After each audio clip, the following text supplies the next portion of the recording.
এই হারামজাদি এমন। এই তুই কি জন্য ফোন দিছিস? তুই কি জন্য ফোন দিছিস? তোরে না আমি কইছি যে আর কখনো ফোন দিবি না, এই ভাদাইমা হিরো আলম রে আর কখনো ফোন দিবি না। এই তুই কি মনে করছিস আমি কিছু জানি না? হ্যাঁ, দুধু খাও, বুঝো না কিছু? হ্যাঁ, বুঝো না? এই তুমি কি আর কোনোদিন ফোন দিবে না?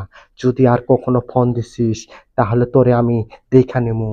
এই আর কখনো ফোন দিবি না, বুঝছিস?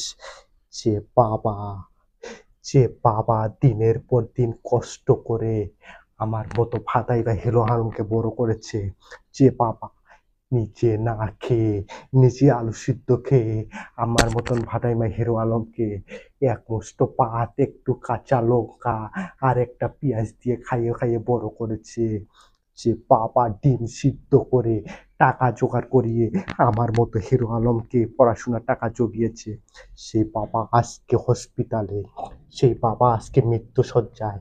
কিন্তু তুই রিয়ামণি, তুই রিয়ামণি সেই নাগরের সাথে নেচে কুদতে, সেই নাগরের সাথে নেচে কুদতে বেড়াচ্ছিস। ওই তুই কি ভাবছিস আমি কিছু বুঝি না? দুধু খাও, দুধু খাও। তোর মতন রিয়ামণি এই হিরো আলম আর কখনো সংসারে নেবে না, কখনো সংসারে নিবে না। এই আর যদি কখনো ফোন দিস তাহলে তাহলে আমি তোর বাপের নাম সহ বইলা দিমু, বুঝলি? আর কখনো ফোন দিবি না বলে দিলাম।